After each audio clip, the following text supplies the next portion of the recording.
روزهای پایانی امیر دوست محمد خان بارانزهی بلوچ حاکم بلوچستان چطور بودند؟ در این مورد کم صحبت شده، در بسیار از کتاب‌ها موجوده اما وارد متن جامعه نشده.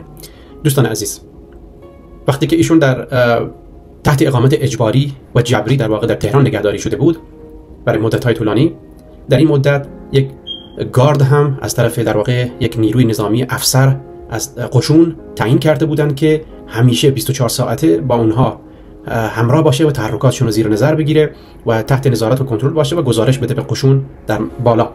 به هر حال دوست محمد خان از اینکه تحت اقامت اجباری گذاشته شده بود هم راضی نبود و فکر این رو هم داشت که از مسیر افغانستان بتونه حمایت‌هایی رو دریافت بکنه. به همین خاطر هم برای پدرش نامه زده بود که زمینه حمایت‌ها رو فراهم بکنن. اما دوست محمد خان در مسیر یک روزی که برای شکار در واقع اجازه داده بودن بعد از مدت‌ها که برن برای شکار، در اون وضعیت شکار حاجی شکر که یکی از همراهان دوست محمد خان بود که دوست محمد خان همراهان دوستان دیگری رو هم در این مسیر راه در واقع از نیروهای زیردشتش همراه داشت. آقای چاکر که از محافظ ایشون بود، از محافظان نزدیکش که همیشه باهاش همراه بود، غلام قادر، سلمان، ملاپکی، شهداد و حاجی شکر و غیره.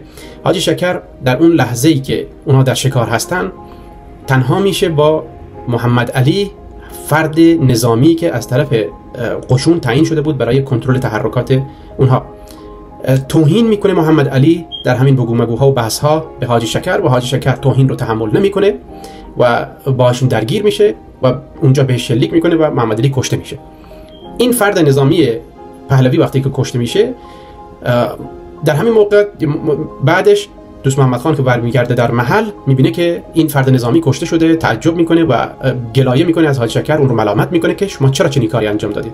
چون دوست محمد خان میدونست با این اتفاقی که افتاده عملاً در یک عمل انجام شده قرار گرفته و اون بهانه‌ای که رضاخان به دنبالش بود تا اون رو حذف بکنه و صرفاً این اقامت اجباری نباشه و کشته بشه در واقع فراهم شده برای رضاخان. لذا هیچ چاره دیگری نداشتن جز اینکه بلافاصله و فوری تصمیم بگیرن برای اینکه مسیر رو تغییر بدن، برنامه رو در واقع از اینکه یک برنامه بلند مدتی که از افغانستان حمایت بهش برسه و غیره عوض بکنن و بلافاصله به سمت افغانستان حرکت بکنن به اون امید که به اونجا برسن و از اون طریق وارد بلوچستان بشن و سازماندهی‌های لازمه رو در یک جنبش مجدد برای بازپسگیری بلوچستان رو به عهده بگیرن.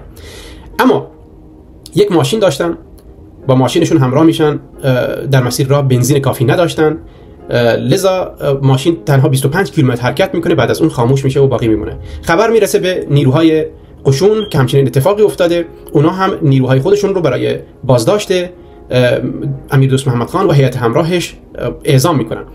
خب وقتی ماشین از کار میفته اونها مجبور میشن که پیاده بشن و مسیر ادامه مسیر رو در واقع پیاده حرکت بکنن. از اینجا به بعد وارد سختی ها و دشواری های فوق العاده زیاد میشن. خب توشه و آذوقه کافی نداشتن. مسیری که دارن حرکت میکنن بسیار مسیر طولانی است، مسیر صحرایی است. ببینید از تهران که وقتی خارج میشه به سمت شرق، به سمت سمنان و به سمت دامغان و همینطور به سمت افغانستان، از این مسیر به سمت مشهد و از اونجا می‌خواستن وارد افغانستان بشن در واقع.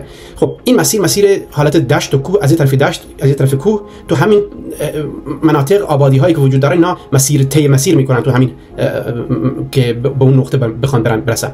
حالا طبق گزارش‌هایی که هست در بین سمنان و دامغان در اون حوزه بازداشت میشن، گرفته میشن بعد از 50 روز و در این مدت با سختی در واقع میگذروندن، چون باید این مسیر رو پیاده طی می‌کردن. دوست محمد خان یک حاکم بود و زندگی مرفهی داشت و به همچین شرایطی در واقع از لحاظ جسمی آمادگی کافی نداشت که در عمل انجام شده قرار گرفته بود و به همین خاطر تو مسیر راه بسیار اذیت شد، پاهاش تاول زد، غذا نتونسته بودن پیدا بکنن، چون هر جا قشون مسیر اونها رو فهمیده بودن، آثار اونها رو پیگیری میکردن که کجا اثری ردی از اونها باقی مونده. به همین خاطر با وجودی که یکی از همراهانشون سیگار هم میکشید در اون دوره، بهشون گفته بود که به هیچ عنوان حتی سیگارها رو نندازید که از طریق اونها تحت تعقیب قرار نگیرن. به هر حال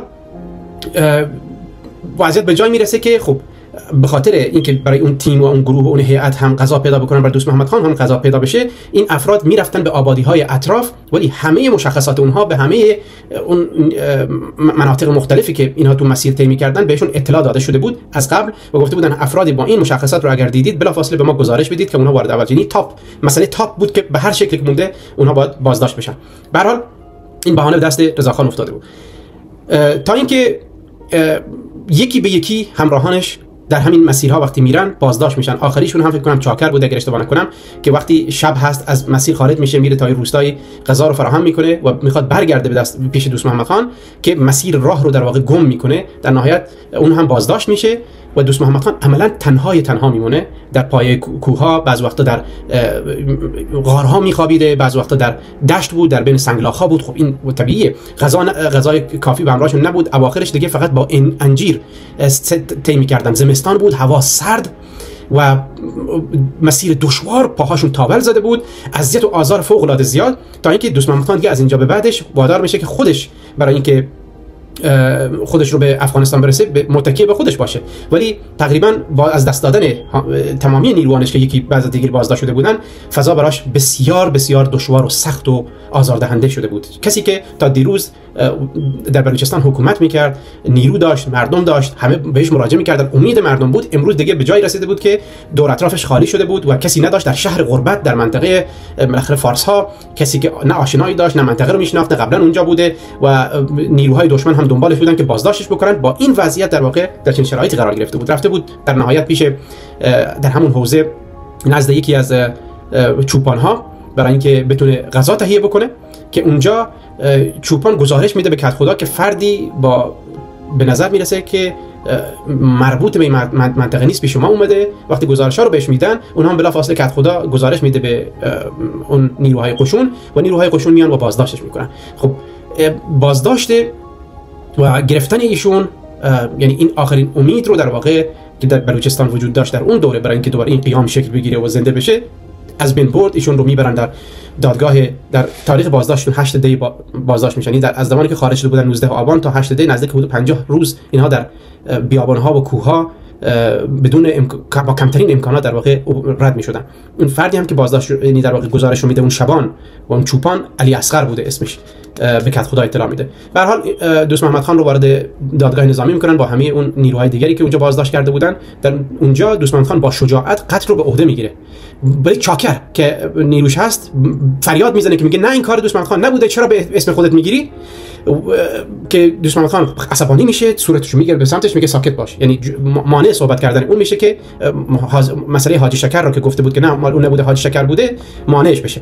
به هر شکل با شجاعت در آخرین لحظات زندگی می ایسته، حتی برای اینکه جان همراهانش رو نجات بده قتل رو به عهده خودش میگذاره، با این شرط که بالاخره اونها آزاد بشن. و برای بخشی از این مسئله اتفاق میفته، برخی از نیروهاشون در واقع اجازه خروج پیدا میکنن. اما دوست محمد خان و حاجی شکر رو در نهایت در تاریخ 26 دی ماه 1308 در منطقه توپخانه تیرباران میکنن و اعدامشون میکنن و رضا خان به آرزوی دیرینه خودش که حذف دوست محمد خان بود دست پیدا میکنه با این بهانه‌ای که به دست آورده بود.